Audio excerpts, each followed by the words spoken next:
त्रिनेत्री पुतली की कथा। यदि आप मेरी चैनल में नए हो तो मेरी चैनल को सब्सक्राइब करें, शेयर करें और लाइक करें।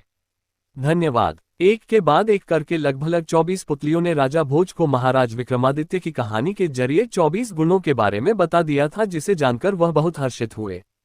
इसके बाद बारी थी 25वीं पुतली की। जैसे ही राजा भोज सिंहासन की ओर बढ़े, उन्हें 25वीं पुतली ने रोक लिया और कहानी के माध्यम से महाराज विक्रमादित्य के एक और महान गुण के बारे में बताने लगी। महाराज विक्रमादित्य अपनी प्रजा को अपनी संतान के जैसा मानते थे और हर हाल में सुखी देखना चाहते थे। इस कारण वे भेष बदलकर अक्सर नगर में घूमते और प्रजा के दुखों को जानकर उसे नीति के अनुसार दूर करने की कोशिश करते थे। शायद यही कारण था कि महाराज विक्रमादित्य की प्रजा सुखी और संपन्न थी। उनकी प्रजा में एक ब्राह्मण और एक भाट का परिवार ऐसा भी थे जो कि बहुत गरीब था, लेकिन कभी भी उनने कोई शिकायत नहीं की और जितना मिला उतने में संतोष करके रहते थे। वे और लोगों के जैसे राजा के पास कभी भी अपना दुखड़ा लेकर नहीं गए। उनका मानना था कि उन्हें भगवान जो जरूरत के हिसाब से पर्याप्त अन्न और धन दिया है।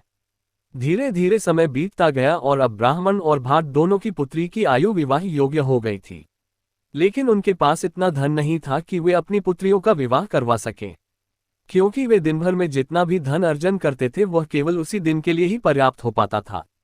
दोनों के पत्नियों ने अपने पति के सामने पुत्रियों के विवाह की और अपर्याप्त धन की बात कही।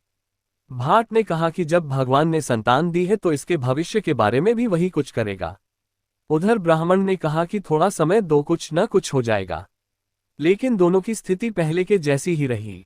एक दिन भाट ने विचार किया कि ऐसा कुछ भी नहीं होने वाला, मैं दूसरे देश जाकर वहां से धन कमाकर लाऊंगा। इधर ब्राह्मण ने सोचा कि वह जिन यजमानों के यहाँ पूजा पाठ करता है उनसे कुछ बात करके देखूंगा। भाग ने दूसरे दिन ही गमन कर दिया और कई देशों में जाकर सेठ, राजा, महाराजाओं को अपने नाटक और मजाकिया बातों से हंसा हंसा कर खूब खुश किया और बदले में उन्होंने भाट को बहुत सा धन उपहार के रूप में भेज दिया।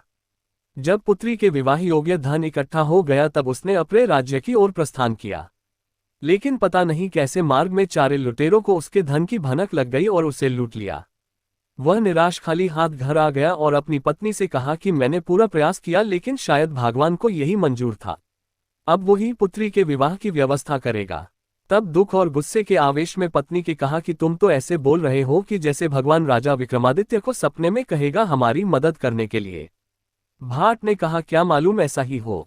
महाराज विक्रमादित्य ने भाट की बात सुन ली और हंसते हुए आगे बढ़ गए।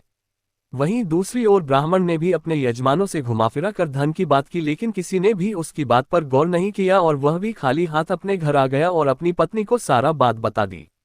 तब पत्नी ने कहा कि अब भगवान कुछ नहीं करने वाले, आप कल महाराज विक्रमादित्य के पास जाकर उनसे ही मदद की गुहार करो। तब ब्राह्मण ने कहा कि मैं ऐसा ही करूंगा और कल ही महाराज विक्रमादित्य से मदद की प्रार्थना करूंगा। दूसरे दिन सुबह सुबह ही महाराजा विक्रमादित्य ने 2 सैनिकों को भेजकर ब्राह्मण और भाट को दरबार में बुला लिया। महाराज ने भाट को 10 लाख स्वर्ण मुद्राएं दी और विवाह की शुभकामनाओं के साथ विदा किया। वहीं दूसरी ओर ब्राह्मण को केवल 10,000 स्वर्ण मुद्राएं देकर ही विदा कर दिया। तब महाराज से एक दरबारी ने पूछा कि महाराज आपने दोनों में भेदभाव क्यों किया। महाराज ने उसकी बात सुनकर कहा कि भाट ऊंची जाति का न होकर भी भगवान पर भरोसा रखता था और मुझे उसने भगवान का प्रतिनिधि बनाया था। वहीं ब्राह्मण को भगवान के ऊपर पूरा भरोसा नहीं और उसने भगवान के स्थान पर मुझ पर भरोसा किया, इसलिए मैंने उसकी इंसान के जैसे ही मदद की। दरबारी ने महाराज की नीति पूर्वक की गई मदद की प्रशंसा की और अपने स्थान पर बैठ गया।